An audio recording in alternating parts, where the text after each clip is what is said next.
Distinguished delegates, ladies and gentlemen, let me join the UNEP co-chairs David Pitt-Watson and Madeleine Ronquest in extending a very warm welcome to you here in Beijing on the occasion of this global roundtable, a meeting that has over the years gained more and more attention in both the financial world, but also in the world that my dear colleague Charles Achim just described, a world that he led in the run-up to Rio as Secretary General of the largest conference that the United Nations ever convened in Rio de Janeiro in the year 2012, with the heading of its outcome document, The Future We Want. It makes it a lot easier to follow Mr. Charles Achim, and in his eloquent and very profound speech that he just provided, he has already laid out much of the challenge that both science, politics, economics, but also our societies have defined for us as we think of the future that lies ahead of us. It is a tribute also to his vision that out of Rio emerged a vision for the global conversation about development, about the future of our economies, about the three dimensions of sustainable development, the economic, the social, and the financial, that despite perhaps not producing singular breakthroughs, is changing the conversation about the future of development on our planet. Indeed, as Mr. Shah has pointed out, a number of processes are now underway, and I also want to pay tribute here to His Royal Highness the Prince of Wales, who has always in his eloquence, in his humility, but also in his vision, captured very well the connection between the fundamental challenges that we will address in this meeting here, and the link to the efforts by the international community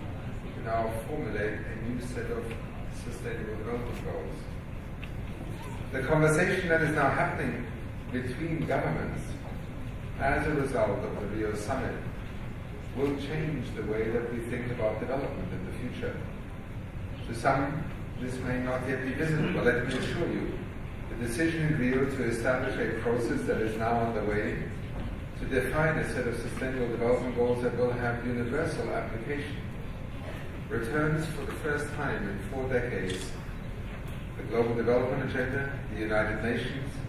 and, if you want, a global compact to the notion that every nation on this planet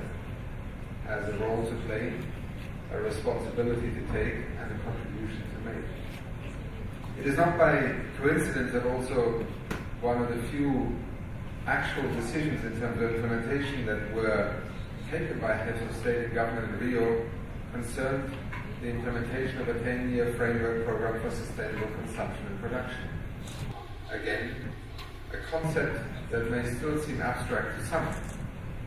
but in fact puts at the center of the challenge of economic transformation the concept of sustainability from consumer and producer perspectives, beginning at the level of individuals, aggregated right up to national economies and the global economy. As we meet here in Beijing on the occasion of this global roundtable,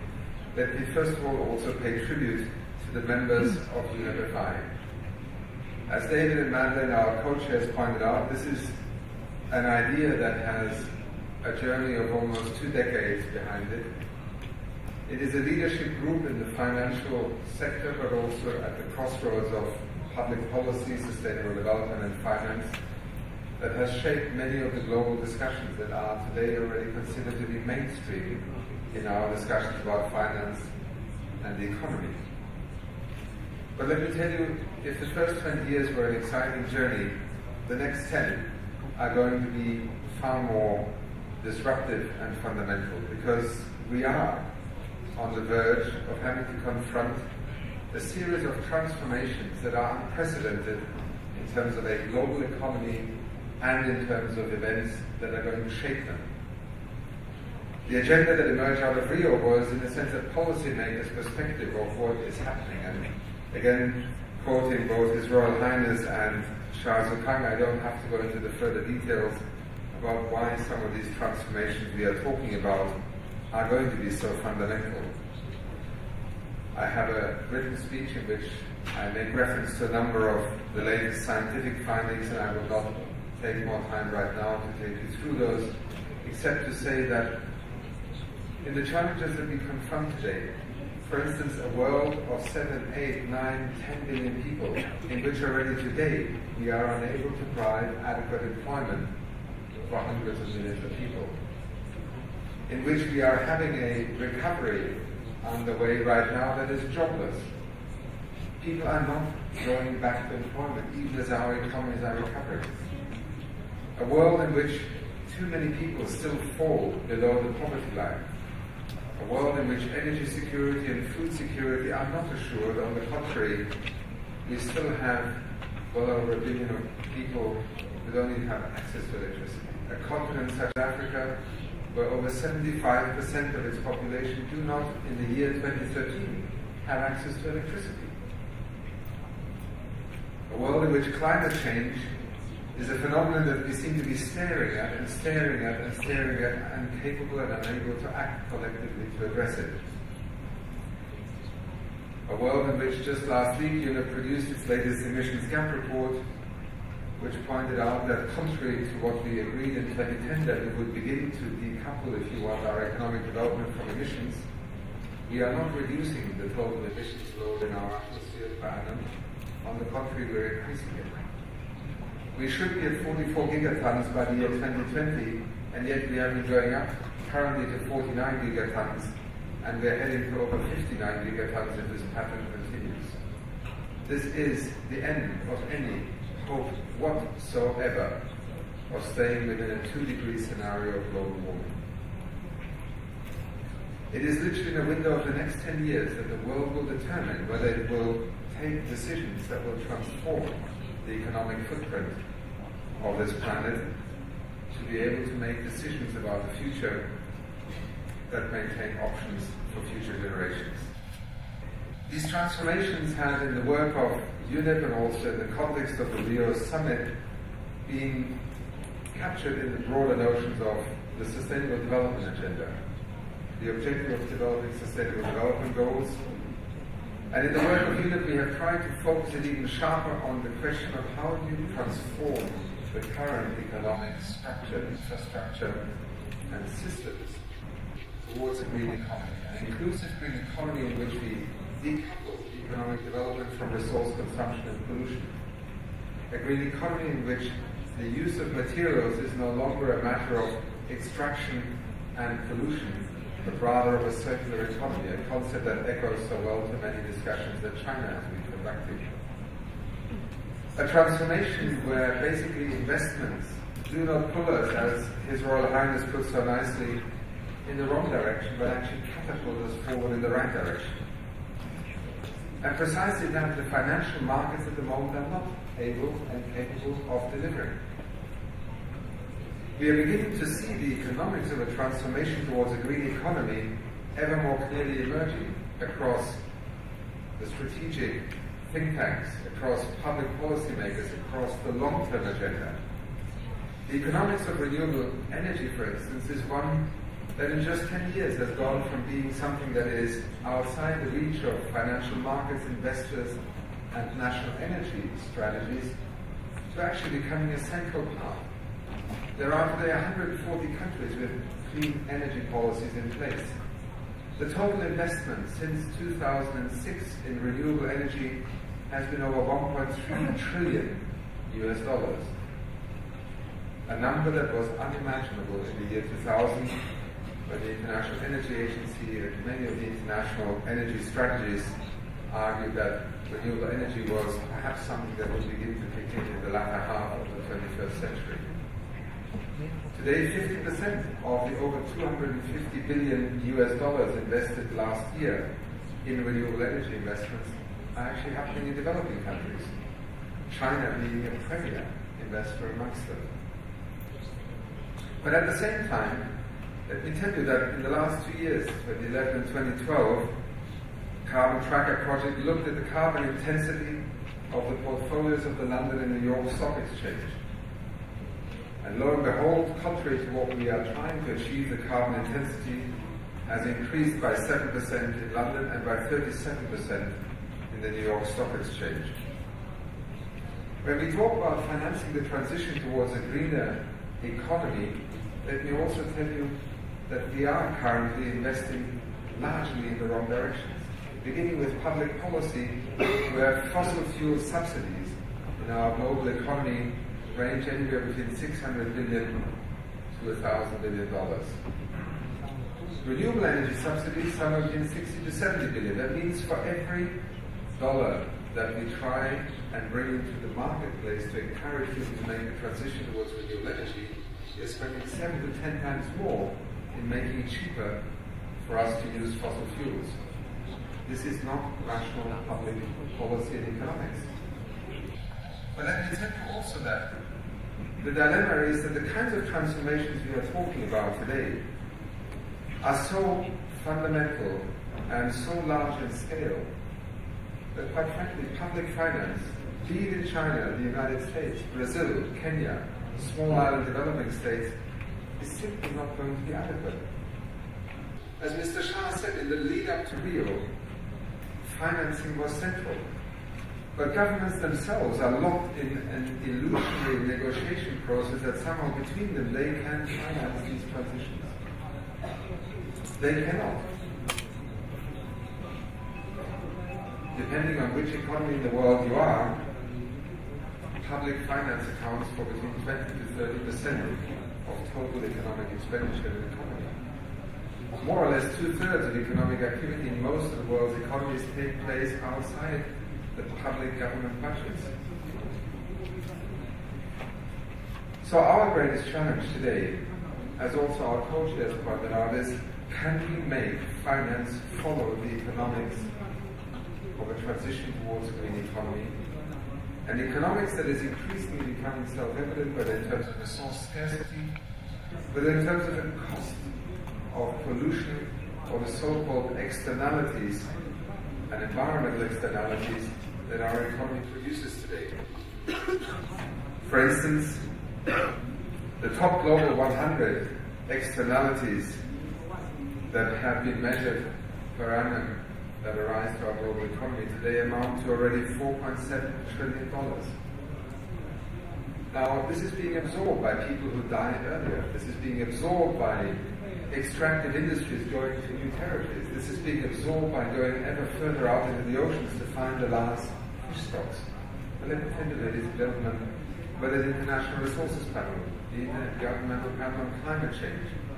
every single scientific body on this planet and every single economic think tank that is serious about taking the science and the empirical evidence into account can tell you today that the 20th century pathway of coping with these phenomena, of simply going somewhere else, further, deeper, higher, or hoping that somehow technology will solve all these problems, is on the wrong path. We do need to invest in, yes, technology, greater resource efficiency, less pollution, more recycling, circular economy. And that will have to happen with a significant and fast buying of also finance that we, in a sense, find in corporations, in the financial markets, and even in the hands of individual citizens, pension funds, and so on. If I tell you that at this very moment today, governments are struggling to even put together what they agreed they would work towards, namely $100 billion Green Climate Fund, $100 billion per year of the entire international community to enable, by 2020 annually,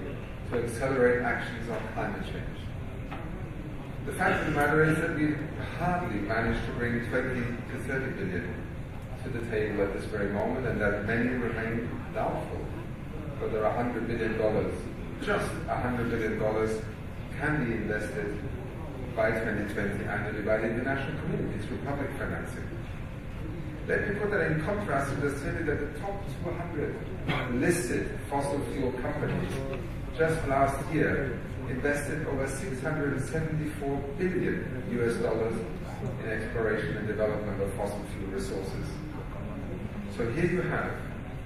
a historical project of transformation to address climate change through public finance commitments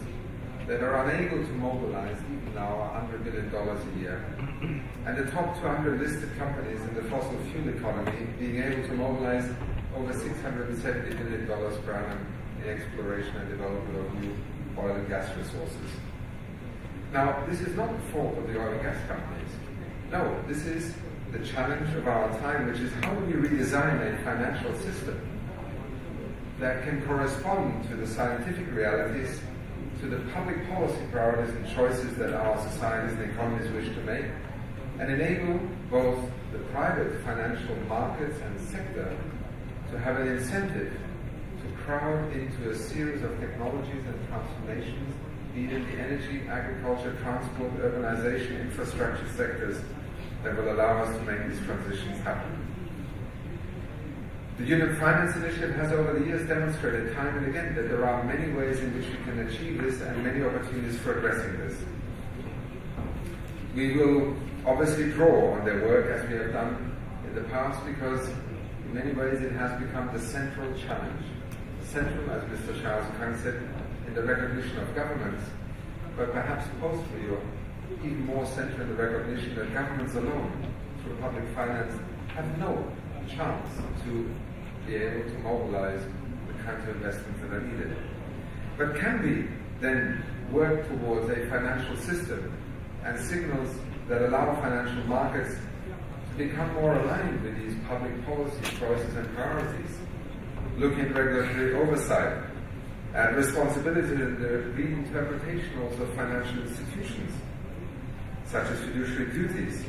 information, disclosure, incentives, innovation, risk, capital regulation, securitization, green bonds, capital market initiatives that will allow, for example, such as China Banking Regulatory Commission's green credit guidelines to emerge as an instrument that can leverage and attract financing. Green bonds are now becoming something that also regional development banks are putting into the market. How do we begin to change the rules of the game that will allow private finance to emerge as an enabling and accelerating driver for transformation, as opposed to being locked into the brown economy of the 20th century that simply will exacerbate the kinds of challenges that we are aware of? It is with that in mind that we in the United Nations Environment Programme have been thinking about the challenges that lie ahead in terms of our green economy work. Many of you will be familiar with the Green Economy Report, and much of what we have been doing in the last couple of years is to work with countries in trying to identify where are the opportunities and challenges to make these transformations happen. The next frontier for our work in terms of policy analysis, in terms of research, and in terms of learning lessons will be to look at that relationship between public policy and financial systems and financial markets, between public finance and private finance, and how we can begin together to review, rethink, redesign, recalibrate the financial systems from the regulatory aspect right through to the products, for instance, such as an insurance product that can underwrite a much greater investment in forestry, as also UNEP has been working on, in order to create the market opportunities but also the financial returns that will allow a quantum leap in public finance. Over the next 18 months, we hope to put in place a series of processes, including an inquiry that will look at the question of the green economy, of financial systems, of design options, of lessons learned, and we hope to contribute to the body of knowledge but also to the policy agenda informed particularly by financial regulators who must increasingly recognize that theirs is not only financial stability in the traditional sense, but actually how financial stability can begin to define an economic stability agenda that factors into it the risks that we are also seeing emerging as ever more central to our economies, be it climate change, resource scarcity, pollution, and others. And it is here, and I end with this remark, ladies and gentlemen, that we are meeting in a country that is driven both by the necessity and even the pain and the cost of environmental pollution and the heavy price it has imposed on this generation, that some of the most fundamental processes of rethinking economic policy are actually now underway. It is here, through your days in Beijing, that I hope you will get a sense that The story about environment and development and sustainable development in China is not that which you see on the news in the evenings when the air is not, as it is at the moment, blue sky quality. It is actually the transformation of China's development model that you see articulated here with the concept of ecological civilization. We are in the midst of a nation, in the midst of a moment in which one of the great nations on this planet is actually rethinking the model of development, and it will have consequences and repercussions across the globe, as it will have for every Chinese citizen in this country. And by sheer coincidence, you are in this city at the very moment when within the next 24 hours you will get a glimpse of about how serious the leadership of this country is in making this agenda a central driver for the future. Watch this space, because it is the space that will define the future of our economies, the future of our financial markets, the future of your financial institutions, and by extension, hopefully, a more sustainable future for us all. Thank you.